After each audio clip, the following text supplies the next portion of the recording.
Hi, my name is JP Montello, and I am actively seeking a position at Spacex. I'm extremely enthusiastic about rockets, and I will try to condense that into this video. I design my own motors, I machine my own parts in the lathe.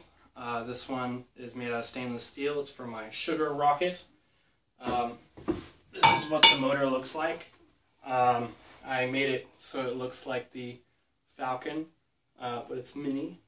And it uses Bates grains. They're made out of potassium nitrate sorbitol. I cast these grains myself. The motor takes 6 grains, and they stack inside.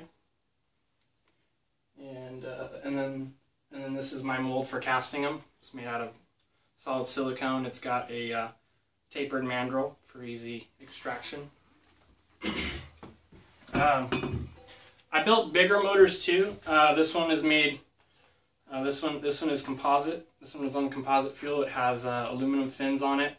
I etched the fins so that way they're lighter weight. I also made the nozzle out of phenolic and linen. It has a graphite throat to handle the heat. It uses composite propellant.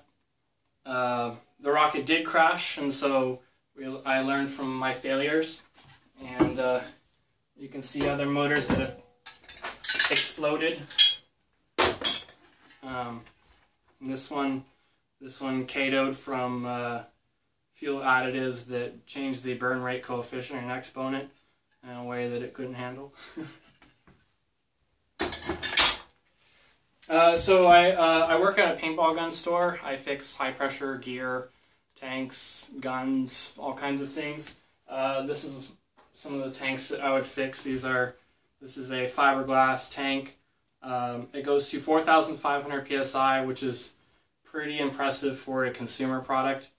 And the fact that it needs to stay affordable for a consumer to use, well, to keep it affordable, we would fix their tanks. We would, if they're leaking, we would either change out the O-rings in the regulator instead of replacing a whole regulator, or selling them a new tank.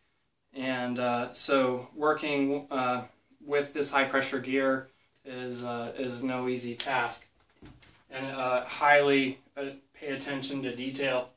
So I built my own motor, and it's simple. It's a CO2 bottle. It's filled with CO2, but I designed it just right. I machined the exit cone so that way it would generate just the right amount of thrust for it to hover, and it loses weight at about the same rate at which it loses thrust. So that cancels out because it has a mass fraction of about 30%.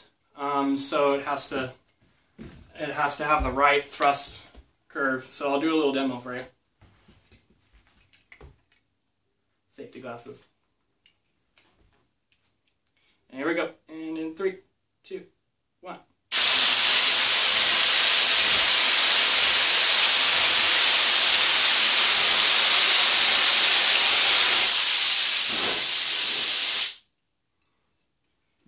And it's out. It's nice and cold.